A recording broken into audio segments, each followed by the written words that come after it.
Protams, ar mums kopā ir mūsu draugi un cīņas biedri Daugavpilī. Un tāpēc vārdu lūdzu novēlējumam Serģis Paģējevs no Daugavpils, kurš ir Lietuvas pilsonis un pilsoņa kandidāts. Lūdzu.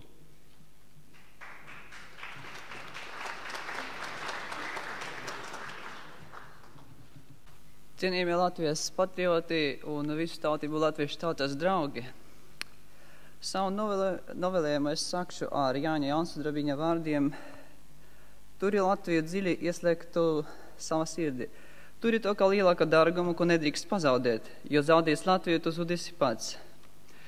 Daudzi man prasa, kāpēc es, kam vecāki ir krievi, uzskatu sevi par latvieti. Galvenokārt tāpēc, ka es cienu latviešu senčus, cienu kuršus un zemgaļus, viņu vadoņus Namēsī un Viestartu. Es cienu latviešu strelniekus, kuri 19. un 20. gadā, neskatīties ne uz ko, paņēma un izmeta Krievu un Vācu pulkus no Latvijas arā. Cienu latviešu strelniekus, kuru priekšā drebējusi viss plaši Krievijā, kuri 20. gadā atbraucot Latvijā un jūtoties masku palīdzējuši Latvijas neatkarības izcīnīšanā, lūdza tiem norādīt no kādiem apgabaliem, lai izdzēn sarkanos un cik tālu uz austriem, lai paplašina Latvijas robežās. Es cienu viņus un lepojos, bet es arī tikpat gribētu lepoties ar šodienas latviešiem. Diemžēl nevienmēr tā iznāk, un man sāpīgi redzēt, kā daļa latviešu atbalsta padomju varu. To pašu varu, kuru iznīcināja Latviju, kuru izpostīja Latvijas dabu un kurā veids genocīdu pret latviešiem.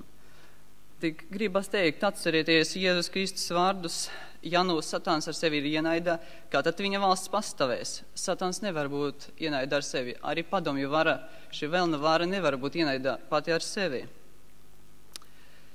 Ka nevar izdīt vēlnu ar vēlna palīdzību, tā arī nevar izdīt padomju varu ar padomju varas vai augstākas padomes palīdzību. Tā var pārkrāsoties, mainīt nosaukumu, bet tās būtība palieks. Kādi labi cilvēki nesēdētu augstākajā padomē, viņi nespēs dot brīvību latviešu tautai. Kādā starpībā vai vēlnam rāgi ir tumšie kā Pelšie un Stučkā vai gaišie kā Gorbunovi un Bulgāri. Vēlns paliek vēlns. Un latvieši tikai tad uzvarēs, kad viņi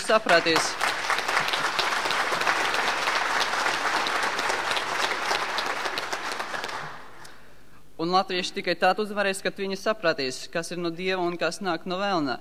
Kad katrs latvietis apzināsies un pateiks padomju varai un augstākai padomēji, Satāna atkāpies un tas atkāpsies. Vai jūs neesat Ulmaņu un Nameišs, Kalpāka un Mieroļas pēcteči? Esiet gan. 700 000 Latvijas pilsoņu uzticēja jums Latvijas likteni. Neniciniet šo uzticību. Vediet Latvijas tautu no padomju Latvijas uz savu valsti. Jūs esat vienīga likumīga Latvijas valsts pārstāvniecība, vienīga likumīga Latvijas vara un valdība deokupācijas periodā, un tādēļ jums jābūt. Un lai Dievs mums palīdz, lai palīdz mums pērkons. Un vismaz kongresa laikā neaizmirstiet šos vārdus.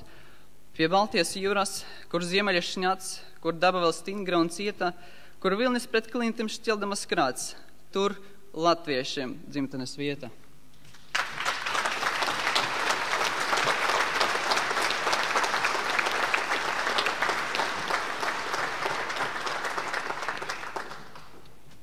Paldies par sirsnīgiem, stipriem, patiesiem vārdiem.